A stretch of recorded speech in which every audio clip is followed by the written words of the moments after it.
Hey, what's happening? So today, we're going to be talking about Amanda Seales. She is an actress, right, in Hollywood, black lady. She's not too popular with most of her co-workers because they all have a certain way of looking at her. I wish you the best, Amanda. You know, sometimes you got to have some accountability. Sometimes you got to learn to stop playing the victim. You know, everybody is not against you. Everybody is not your enemy. Get yourself together, Amanda. You know, it's a reason why you're single. It's a reason nobody want to be with you. It's a reason nobody want to work with you. It's a reason people move around when you come around. So until you change yourself, till you look in the mirror and make them changes that can help you and better you, you're going to be stuck in the same position that you're in currently.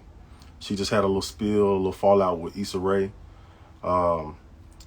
It's a whole lot of stuff. You know, if you watch the Shannon Sharpe interview, she goes over a lot of things, but we're going to touch on a brief little confrontation, I can say, that they had, her and Shannon. So all Shannon was doing was just, you know, calling her out on the BS, you know, holding the mirror up, let her see herself and what she's saying, because she's saying some things. And what I come to understand is narcissists, you know, when you confront them with the truth, it's always going to be deflection. It's always going to turn around and point to you, you know. So it's almost impossible to hold a narcissist, you know, they foot to the fire. But Shannon Sharpe, I commend him. He did a good job on his interview. He didn't play into it. If you're on the outside looking in, it's easier for you to see who really bullshitting.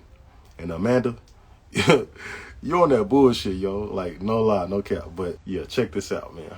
It's hilarious. So they came to the meeting. It was my mom and Mr. Wright and Miss Cersei. It's all black people at Dr. Phillips High School in Orlando, Florida. And Mr. Wright was like, all right, so, we're here to discuss Amanda disrupting the class with her talking. And she was like, no, Amanda doesn't disrupt the class with her talking. She actually helps the other students out. He's like, oh, okay. So is it about her grades? And she's like, actually, no. One of her art pieces is featured in our exhibit at the library. And he's like, so what are we here for? And she's like, well, she corrects me in front of the class. And these three black people are like, here we go with this racist bullshit, because that's really what it is. We're in Florida in the 80s and the 90s. And But let me ask you this. Okay. Do you think she would have felt equally as offended if a white kid, because I'm assuming this teacher was white, right? Mm-hmm. If a white child would have corrected her, I think most teachers would feel some type of way if a child corrects them. True. That's not for me to surmise. I'm just saying that my experience was this lady giving wrong information. Yeah. And I'm allowed to correct her. Now, this is the same lady who tried to accuse me of stealing. And when a white girl said, no, Amanda didn't steal it, I did, she was like, well, I think both of you need to go to the principal. Right. I'm in Orlando, Florida, which is a notoriously racist state, Florida, in the 90s. And I'm talking to you about a white woman who is speaking about black people, indigenous people in a country where those same indigenous people have had all of their land taken from them by former criminals that were sent there from England.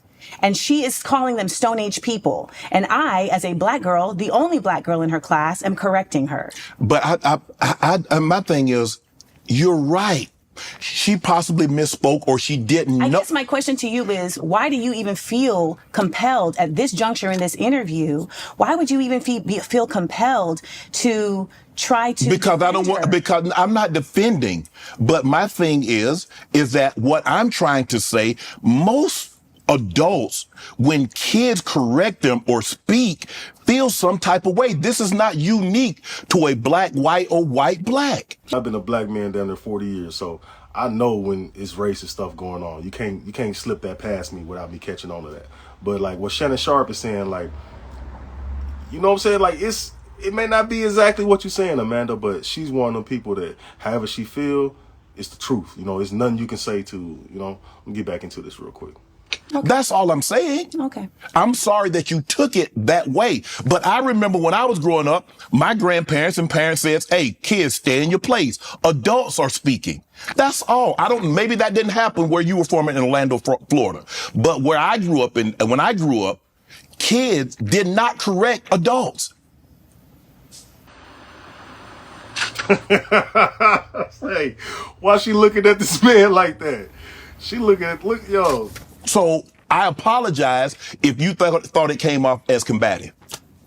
Yo, look at her face, yo. She is, what man is gonna be with that? You know what I'm saying? What man is gonna stay with that, man? No problem. I'll also ask that because if I don't see things exactly as you see them, I don't expect you to. don't take it as being combative. You see things one way, I might see it a different way. That doesn't mean I'm being combative. I would say it's combative when there's a undermining of how someone sees something. But why are you trying to undermine how I see it? Because it's my experience. Okay, well, I'm telling you, You don't know my experience. But I'm saying, see, you take it as if I don't agree with you, I'm being combative. No, I don't. That's exactly what she's doing. She's acting like this man is attacking her because he's not agreeing 100% with what she's saying. Like, I don't have to agree with you 100% to have some type of reasoning on a conversation. You know what I mean? So, yeah. Take it as if I have an experience and you're telling me that my experience isn't what it is. No, You're telling me that my thinking somebody is racist who I was in a classroom with for a year that you have never met. You are emitting doubt upon that because of your own experiences. No, I was talking about the teacher and you. Right. And I said I believe based on my experience, and a lot of people is that kids correct an adult, right, no matter what society it is frowned upon. That's what I was saying. Okay. You took it as that I'm trying to minimize your experience and say, well, I'm defending her when I wasn't. Okay. I think there's something worth saying that could come off that way, and it should be something to consider. This is one thing you need to understand. The truth don't need no defense. The truth don't care or need anybody defending it. The truth don't need you to defend it. Like, who are you? The truth is the truth, and it's always going to be the truth. No matter what you say, no matter how you feel, it's going to be the truth. She feels that she has to defend everything she's saying because if you're not agreeing, then you're wrong. I need to get you on my side. You got to get on my side. Like, yo, that's the wrong way to look at stuff, yo. You trying to control the conversation. You controlling every narrative, huh? She need to be an anchor man or something. She need to be on one of these news channels. Yeah, that's crazy. Well, see, again, you're going to consider it your way because you see things, like you said, you see things through your prism. Okay. I think it's fascinating to watch you accuse me of doing the thing that you're doing. No, it's fascinating. I think it's fascinating. This is your interview, so I won't interject what I think. But anyway.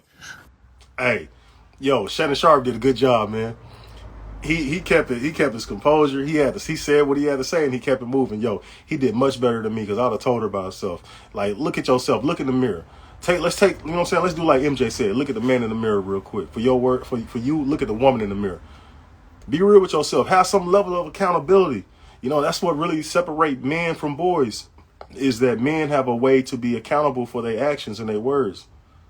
Like, a lot of women, I hate to say it, but it's the truth. A lot of women have zero accountability. They don't know what accountability is because they're so used to getting things their way. And if you don't do it their way, they're going to dip and go to somebody else that does it their way. You know, that's the game. That's what it's been. But, yeah, that's all I got to say, man. Shannon Sharpe, you doing good with your podcast, bro. Keep that up, man. I love what you're doing, bro. Amanda Seals, work on yourself, man. Watch this interview. Watch it a few times, you know what I'm saying? Try to better yourself. You know, it's nothing. Everybody can learn something. You're not too old to learn something. But, yeah, I wish the best for both of them, man. That's all I got to say. Y'all be easy. Stay out the way. Nate Boo. Click that like button. Click that subscribe button. Sign up for the notifications. Podcast, it don't exist. It don't exist.